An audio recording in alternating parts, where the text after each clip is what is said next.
একটা নিউজ আছে, good news, খুব ভালো একটা নিউজ দেবো তোমাদেরকে। বলো।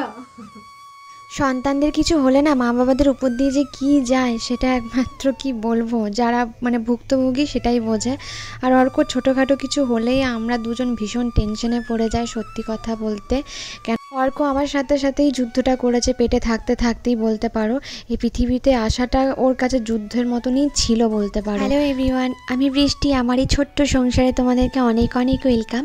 আর এখন বানাচ্ছি পনিরটা একটুখানি আলাদা রকমভাবেই বানাবো, ঘরের পনির। তো এখানে না প্রথমে আলু আর মটরটাকে একটু সেদ্ধ করে নিয়েছি। আর এখানে সাদা তেলের উপর জিরে, গোটা ধনে, শুকনো লঙ্কা, এলাচ দিয়েছি। আর পেঁয়াজ, রসুন, আদা দিয়েছি কুচি, ওটাকে ভাজছি। আর এদিকে দেখো কাজু কিশমিশটাকে দুধের মধ্যে ভিজিয়ে রেখেছি। আর আলু মটরশুঁটিটাকে ওইদিকে গরম জলে যেহেতু সেদ্ধ করেছিলাম, তো সেদ্ধ করে রেখেছি। এবার কাজুটা আর কিশমিশটা না ভালো করে বেটে নেব শিলনোড়াতে। আমার তো মিক্সার গ্রাইন্ডার নেই, তোমাদের যাদের মিক্সার গ্রাইন্ডার আছে তারা তোমরা এই কাজুটা একসঙ্গেই, কিশমিশ কাজু সব একসঙ্গেই পেঁয়াজের মধ্যে তেলের মধ্যে নেড়ে তোমরা বেটে নিতে পারো, ঠিক আছে। আমি এখানে কাজু আর কিশমিশটা একটু দুধে ভিজিয়ে আলাদা করে বেটে নিচ্ছি। ব্যাস, এটা বাটা হয়ে গেছে।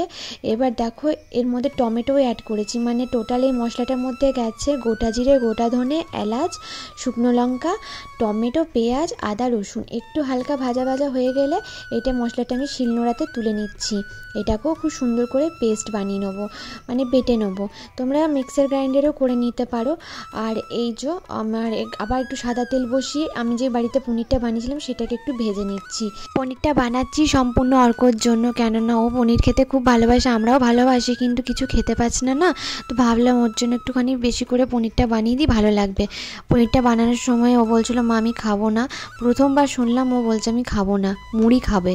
তো আমি তারপরে আর বললাম যে আমি তো পনির বানিয়েছি, তখন বললো ঠিক আছে আমি রুটি দিয়ে একটু খাবো। তো সেই কারণে করছি। আর যে কোনো রান্না জানো তো শিল কোনো কিছুর জন্য আটকে থাকে না। তো আমি ভাবছিলাম যে এইটা তো পুরো পেস্ট লাগে, তো আমি কিভাবে করব, মিক্সি তো নেই। তো তারপরে দেখলাম যে ওমা শিলনোড়াতেও তো হবে, পেস্ট বানানো নিয়ে কথা। তো এই যে দেখো আমি পেস্টটাকে বেশ সুন্দর করে বানিয়ে নিচ্ছি। আর এদিকে পনিরটাকে না আলতো হাতে ভেজে নিচ্ছি, যেহেতু লোহার কড়াই একটু নিচেটাই লেগে যাচ্ছে। আর পনিরটা যেহেতু ঠিকভাবে না আমি চাপা দিইনি, তো সেই কারণে একটু ছেড়েছে, মানে জমাটটা সুন্দরভাবে হয়নি। আর এই যে দেখো মশলাটা বেটে নিচ্ছি ভালো করে। আমরা মেয়েরা না অনেক ভাগ্য করে মা হই। পৃথিবীতে মা যখন হয়ে যাবে না, তখনই তুমি বুঝতে পারবে যে তোমার মা তোমার জন্য ঠিক কতটা স্যাক্রিফাইস করেছিল আর ঠিক তোমার জন্য কতটা কষ্ট করেছিল। একটা মেয়ে যতটা তার মাকে কাছ থেকে বুঝতে পারে না, পৃথিবীতে হয়তো অতটা কাছ থেকে একজন মাকে ততটা কেউ বুঝতে পারে না। এটা কিন্তু একদম বাস্তব কথা। কারণ একটা মেয়েই আছে যে তার মায়ের কষ্টগুলো বুঝতে পারবে, কারণ সেই জিনিসটা থেকে সেই মেয়েটাই কিন্তু আবার ফেস করে। মেয়ে থেকে মা হয়ে ওঠার গল্পটা সবার কিন্তু সহজ হয় না। অনেক মানে বাধা বিপত্তি পার করে একজন মেয়ে তার সন্তানকে পৃথিবীর আলো দেখিয়ে মা হয়। কিন্তু কিছু কিছু মানুষ আছে যারা এখনকার তখনকার বলে বলে না ব্যাপারটাকে মানে ধামাচাপা দেয়, বলে এখনকার মা হওয়া তো কোনো ব্যাপারই না। তেমন না, মা তো মাই হয়। দেখো সিজার করা, নর্মাল ডেলিভারি, হ্যাঁ সিজারেও কিন্তু যথেষ্ট কষ্ট হয়, নর্মাল ডেলিভারিতেও অনেক কষ্ট হয়, সবটাই নিজস্ব নিজস্ব জায়গায়। কিন্তু এই যে মা ডাকটা, এটা তো একটাই ডাক বলো, এটার তো কোনো আর ভেদাভেদ হয় না। তো এখানে দেখো সব মশলাগুলো আমি বেটে নিলাম আর পনিরটাকেও ভেজে নিলাম। এখানে এবার আলু মটরটা যেটা সেদ্ধ করে রেখেছিলাম সেটাকে আমি একটুখানি নেড়ে নিচ্ছি, মানে তেলের উপর একটুখানি হালকা ব্লাঞ্চ করে, মানে একটু হালকা ভেজে ভেজে হালকা করে কোটিং নিয়ে দিচ্ছি। ব্যাস তুলেও নিলাম এটাকে। এবার আমি আলুটা দিয়েছি কারণ পনিরের কোয়ান্টিটিটা খুবই কম ছিল। তোমরা শুধু মটরশুঁটি দিয়ে এভাবে বানিয়েও খুব ভালো লাগে। এরপর তেলের উপর পেঁয়াজটা দিলাম। এবার পেঁয়াজটা হালকা ভাজা হয়ে গেলে আমি কোনো ফোড়ন দিইনি এর মধ্যে। এবার দেখো এটার মধ্যে দই মিক্স করলাম, মানে ওই কাজু কিশমিশ বাটার যেটা ছিল সেটার মধ্যে একটু টক দই মিক্স করলাম। তোমরা টক দইটা একদমই স্কিপ করতে পারো, আমার ছিল বলে অ্যাড করেছি। তারপরে যে মশলাটা বেটে রেখেছিলাম, ভাজা মশলাটা, ওই পেঁয়াজ, আদা, রসুন, টমেটো, তারপরে তোমার ধনে, জিরে, ওই সব মিক্স করে এই বাটাটা যেটা বেটেছিলাম তো ওইটাকে দিয়ে দিলাম। তার মধ্যে একটু হলুদ, নুন, হালকা গোলমরিচের গুঁড়ো দিলাম। আর এর মধ্যে একটু জল দিয়ে মশলা বাটিটা ধুয়ে দিলাম। তো এই দেখো কেমন কষ্ট পাচ্ছে, দেখছো ছেলেটা। আমি রান্না করতে করতে বারবার করে ছুটে ছুটে আসি আর অর্ককে দেখি যে একটা বাচ্চার কতটা ধৈর্য থাকতে পারে। মানে অর্ক সব সময় কোলে, দেখো সব বাচ্চারই শরীর খারাপ হলে একটু মা নেওয়াটা হয়, কিন্তু ও জানে যে মাকে ধরে থাকলে কাজগুলো করবেটাকে। আর প্রীতম তো সকালে অফিস বেরিয়ে যায়, তো যতটা পারে করে দিয়ে যায়। বিশ্বাস করে এই টাইমটা তো আমাকেই ম্যানেজ করতে হবে। আর প্রীতম বলছিল বাইরে থেকে রান্না মানে খাবার নিয়ে আসবে, কিন্তু অর্কর তো বাইরে খাবার দেওয়া যাবে না শরীর খারাপের সময়, তো সেই কারণে।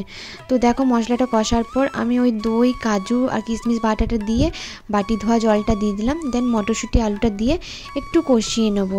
জাস্ট একটু ভাজা ভাজা যখন হয়ে আসবে না, আমি এটার মধ্যে একটু জল অ্যাড করব, যেহেতু আলুটা আছে সেই কারণে। তো যদি আলুটা না দাও, শুধু পনিরটা অ্যাড করে একটু উপর থেকে কসুরি মেথি ছড়িয়ে নামিয়ে নেবে। ও হ্যাঁ, একটু বাটার দিও পারলে, আমি দিইনি ওই জন্য। তো এখানে পনিরটা দিয়ে দিলাম। এবার একটু ফুটে এলে এরপর আমি কসুরি মেথিটা আছে সেই মেথিটা ছড়িয়ে দিলাম, ব্যাস আর কিচ্ছু দেবো না এর মধ্যে। জাস্ট রুটি বানালাম, রুটি বানিয়ে অর্ককে এখন খাওয়ালাম পনিরের তরকারি দিয়ে। পনিরের তরকারিটা ওর জন্যই মানে অর্কর জন্যই করা হয়েছে, কেননা কদিন ধরে না খেতে পাচ্ছে না জ্বরের জন্য। এবার পনিরের তরকারিটা করার পর বলছে মা আমি না খাবো না, মুড়ি খাবো। এবার যার জন্য পনিরের তরকারি করলাম, সে যদি না খাই ভালো লাগে, তাই আমি ওই জন্য বললাম দুটো রুটি করে দিচ্ছি, দুটো রুটি দিয়ে পনিরের তরকারি খেয়ে নাও। ভালো লেগেছে না? ওর একদম খেতে ভালো লাগছে না কিছু, জানো তো। মানে যে জিনিসগুলো পছন্দ করে সেগুলোও খেতে পাচ্ছে না। আর আজকে স্কুলের ম্যামের সাথে কথা হয়েছে, বললো যে যেহেতু অ্যাবসেন্ট হবে কটা দিন, বললো যে কোনো ব্যাপার না, অ্যাবসেন্ট হচ্ছে তো কী হয়েছে, শরীরটা খারাপ তো এই কারণে কথাবার্তা। বললো খাতা কপিগুলো দিয়ে যেতে বাড়িতে, যাতে ওর মানে পিছিয়ে না যায়, যাতে বাড়িতে ওই জন্য কিছু ওকে ইয়ে দিয়ে দেবে, হাতুড়ি হোমা। আর প্রীতমের আসার টাইম হয়ে গেছে, ওই এলো বলে আসুক, তারপরে দেখা যাক। এই দেখো প্রীতম অফিস থেকে আসার পর ওর বাবার সাথে এক গুচ্ছে গল্প। আর ওর বাবা ওই যে বললাম না মাকে না হলে বাবাকে একটু কাছে চাই, তো এই যে ওই সব করছিল। তারপরে হঠাৎ দেখলাম আবার বেশ গাটা গরম হয়েছে, এখানে জলপটি দিয়েছিল আর ওকে যেহেতু খাইয়ে দিয়েছিলাম, তো ওই জন্য প্রীতম এসে ওষুধগুলো ঠিক টাইমে খাইয়ে ওকে টাইম টাইম জলপটি দেওয়া এগুলো করছিল, জানো তো। অর্কর না মুখের ভেতরেও একটুখানি না মানে দেখছি ওই ঠান্ডা লেগে ঘায়ের মতো হয়ে গেছে, তো সেই কারণে এত প্রবলেম। আর এইভাবে প্রীতম ওকে ধরে ধরে ঘুম পাড়াচ্ছিল, সেটাই ওকে তুলে দেখাচ্ছি তোমাদেরকে, দেখো। এখন বাজে হচ্ছে 3টের মতো, আর এখানে অর্কর আবার জ্বর এসছে। তো এখানে প্রীতম গেছে জল গরম করতে। আমরা সেই রাত থেকে জেগেই আছি, আলাপালা করে জাগছি, মানে আমি ঘুমাইনি, প্রীতম একটু ঘুমালো। তা করতে করতে আবার জ্বর এসছে। এই যে ভালো সকালবেলা আমি উঠলাম, জ্বর আসলো, পটি করলাম, জ্বর আসলো, আর চললো। জ্বর আসছে না খুব? ঠিক আছে, জলটা খেয়ে নাও, নিয়ে আবার ঘুমু ঘুমু করো এবার। তারপর চেহারাটার কি হলো জ্বরে, একেই তো আঁকা পাকা নেই, তার মধ্যে আবার আরো খারাপ হয়ে যাচ্ছে দিন দিন, জানো তো। জানি না অর্ক এত শরীর নিয়ে ভুগছে, কিছু বলার নেই। প্রীতম হলো ফিল্টার থেকে নিয়েছো তো? একটু হালকা কুসুম কুসুম নেবে। আমাদের দুজনেই প্রায় প্রতিদিন রাতে এইভাবে জাগা হচ্ছে, যার কারণে শরীরটা আমার তো খারাপ হয়, তোমরা জানো। দেখো রাত জাগার অভ্যেসটা আমার যদিও বা আছে, কিন্তু প্রীতমের একদমই নেই। কিন্তু তারপরেও কোনো রকম বিরক্তি ছাড়া ও উঠে পড়ে, পুরোপুরি জিনিসটা হ্যান্ডেল করছে। এখন হচ্ছে সকাল, কালকে রাতে তো ঘুম হয়নি, ছেড়েই দাও। একটু সকালবেলা 1 ঘন্টার মধ্যে একটু চোখ বন্ধ করলাম, অ্যান্ড সকালবেলায় উঠে করে যে গলা ব্যথা করছে, ওই জন্য আমি তাওয়া গরম করে আমি এইরকমভাবে পোটলা বানিয়ে, মানে এইটা ভেতরে না নুনের পোটলা বানিয়ে এটা দিতে হয়, তো আমি নুন দিইনি এখন। তো এমনি গরম শ্যাকটা দিয়ে ওর গলাটা একটুখানি আরাম দিচ্ছি, কারণ একদম ঢোক গিলতে পারছি না, প্রচণ্ড ব্যথা করছে। গরম জল খাওয়াচ্ছি, এত পরিমাণ এইভাবে ঠান্ডা লেগে যাবে ছেলেটার বুঝতেই পারিনি। আসলে এটা না মানে এখন ভাইরাল ফিভার এত আশেপাশে হচ্ছে, কিছু বলার নেই, একজনের থেকে আরেকজন, আরেকজনের থেকে আরেকজন এরকম হয়েই যাচ্ছে, জানো তো। তো তো দেখো এখানে অর্ককে মাফলারটা গলার মধ্যে ভালো করে জড়িয়ে দিলাম, ঠান্ডা লেগে যাচ্ছে বলে, গরম থাকবে গলাটা অনেকক্ষণ। আর প্রীতম এই যে বিছানাটা ঝেড়ে দিচ্ছে, আর বাবু ওই যে পড়তে এসছে ওইদিকে।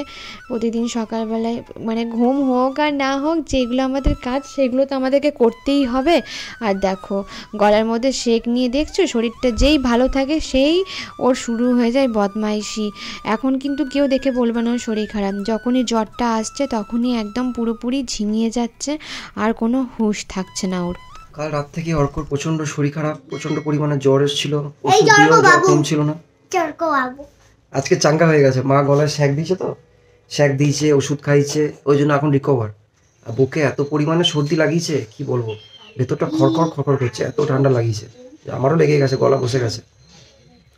আর এই যে ম্যাডাম বসে আছে, আমি ভাবছি এরা এই করছে, আমি যদি পড়ে যাই এরা আমাকে সামাল দিতে পারবে তো? কেন সামাল দাও, পিছনে বাঁশ দিয়ে ঠেকা দিয়ে দেবো। একমাত্র আমার মা ছাড়া আমাকে আসলে থেকে সামাল দিতে পারে না, আমার শরীর খারাপ। বাঁশ দিয়ে ঠেকা দিয়ে দেবো, বাস ঠেকা হয়ে যাবে। ঠিক আছে, আর ঠেকাদের কিছু আছে কি? আমাকে সামাল দেওয়ার জন্য আমার মা যতই রোগা হোক তবু আমাকে শরীর খারাপ হলে কি করে, এমনি করে ধরবো, এমনি করে এক কোটি দেবো, তুমি টিপতে কি তার আগে আমি এমনি ধরবো, এমনি ধরবো। সারা রাত ঘুমাই নিও না, ও তো তাও ঘুমিয়েছে, ও তো তাও কি 4টে অবধি 3টে অবধি ঘুমিয়েছে, ঠিক আছে। আমি যখন ঘুমাতে যাই তখন বাজে হচ্ছে, আমিও ঠিক করে ঘুমাতে পারিনি, ঠিক আছে, 4:30। আমিও ঠিক করে ঘুমাতে পারিনি। নাক ডাকছিলেন নেন, আমি নাক ডাকছিলাম, কখন নাক ডাকছি, কখন নাক ডাকছি? আমার ছেলে প্রমাণ নাক ডেকেছে। আর কি বলতে গেলাম, শিবরাত্রি আছে কালকে, পুজো টুজো কাল না পরশু আছে, তো পুজো করা হবে। পুজো শিবরাত্রি আমি প্রতি বছরই করি, তো এই বছর জানি না করতে পারবো কি পারবো না, সেরকম ভাবে করতে পারবো কি পারবো না। আর একটা কালী মন্দিরে পুজো আছে, সেই পুজোটাও তোমাদের দেখানো হবে, এবং সেটারও পুজো, সেই পুজোটাও শুনেছি নাকি ধুমধাম করা হয়, কালী পুজো মানে বাৎসরিক পুজো যাকে বলে। তো আজকে বৃষ্টির কি রান্না করছিস? বৃষ্টি ঘন্টা চাই না, কচুর শাক। আর আজকে না ভাবছি যে বোনলেস চিকেনটা আছে, তারপর তো খেতে পাচ্ছে না শরীর খারাপের জন্য, আমি ভেবেছি বোনলেস চিকেনটা একটু ফ্রাই করে দেবো।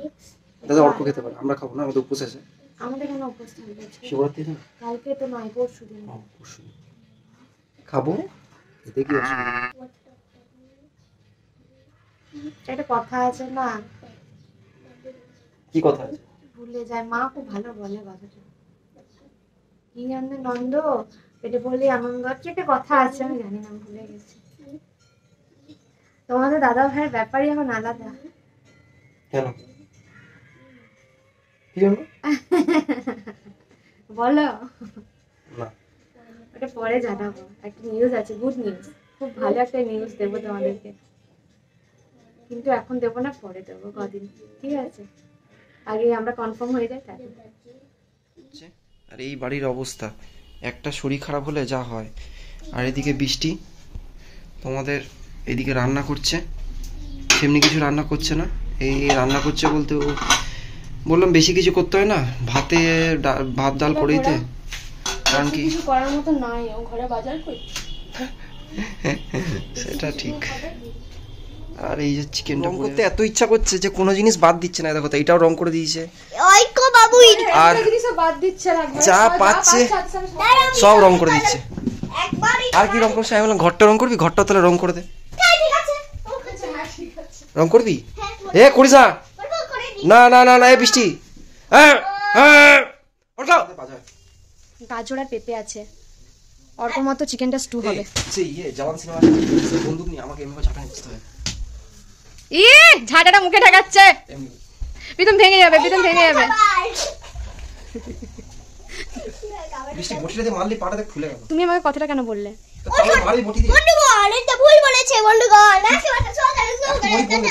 আবার জ্বর আসবে, তখন দেখবে স্বাগতম স্বাগতম আর বেরিয়ে যাবে। অমন করো না আমার ছেলেটাকে, এরকম করে এ হয়, এমনি করে বি হয়, দেখাচ্ছিল না। তাহলে অর্ক একটা পার্টি পাবে নাকি বলো? অবশ্যই হবে, কেন পাবে না? একটা ভালো খবর আসতে চলেছে, অর্ক পার্টি হবে, পার্টি। হ্যাঁ এল, এটা টি, বাহ, আবার সিম্বল দেখাচ্ছে, ঠিক। সিম্বল, আর গুড নিউজ এর সিম্বল কি রকম হয়? গুড নিউজ কিভাবে দেখায়? এইভাবে গুড নিউজ দেখায়, যাবো।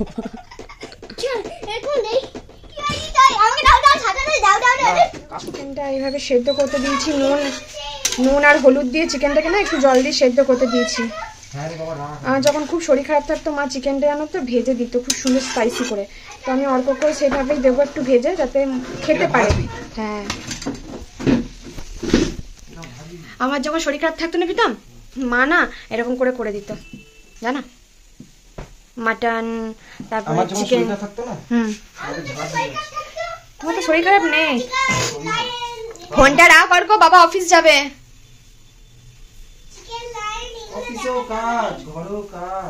ফোনটা রাখ প্রীতম, দেখো ফোন নিচে।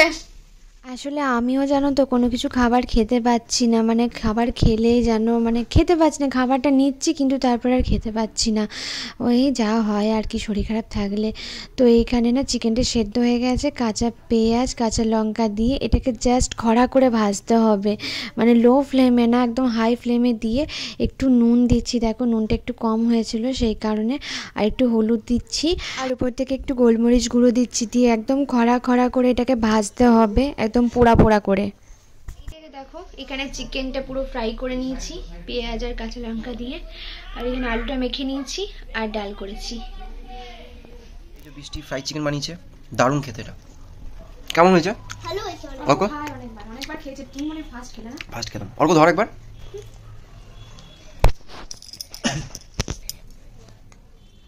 চিকেন সাথে একটু পেঁয়াজ, এটা আরেকটু খরা করে ভাজলে আরো ভালো লাগতো, টাইম অভাবে ভাজতে পারি না। একটু সস পায় তো না। যখন এরকম এমনি চিকেন রেসিপি যদি এরকম হয় তাহলে একটু বাড়ি নিয়ে ট্রাই করো, ঠিক আছে মার কাছে, ঠিক আছে? হ্যাঁ একদম ট্রাই করো। বলছি পুরো শেষ করতে চিকেন না একটু আছে, অর্ককে রাতের বেলা স্টুয়ের মতো করে দেবো কেন? এরকম খেলে অনেক ভালো। অর্কর আবার জ্বর এসছে, আমার স্নান করার কপালটাও হয়নি, প্রীতমের তোকে অফিস বেরোচ্ছে, প্রীতমেরও দেরি হয়ে গেছে অনেকটা, ওই জন্য বেরিয়ে হচ্ছে। হ্যাঁ, আর এই যে অর্কর জ্বর এসছে, ওকে দেখি একটু ঘুম পাড়িয়ে আমি স্নানটা করব। চলো এইভাবেই তো দিনগুলো কাটছে, আমারও শরীর ভালো নেই জানো তো, ভাত খেতে পাচ্ছি না, তাও অর্ককে আজকে একটুখানি ভেজে ভুজে দিলাম বলে একটু অর্ক ভাতটা খেলো, খেয়ে এই যে ওষুধ দিলাম, একটু গাটা গরম হয়েছে। আর হ্যাঁ ডাক্তার দেখিয়েছি, ভাইরাল ফিভার এগুলো মানে এখন হচ্ছে ওয়েদার সিজনের জন্য, সেই কারণে। আর জ্বরটা এলে না একদম ছাড়তে চায় না, দেখো কেমন করে ধরে বসে আছে। আবার শো গাটা গরম অর্ক তোর পুরো, শো বদমাশ মা, বদমাস মা দেখছো। প্রীতম বেরিয়ে গেল আর আসতে গেল, আর দেখি কি হয়। চলো ভিডিওটা শেষ করছি, সবাই ভালো থেকো, এই সময় সুস্থ থেকো, আর টাটা সবাইকে ভালো টাটা, বাই বাই। টাটা।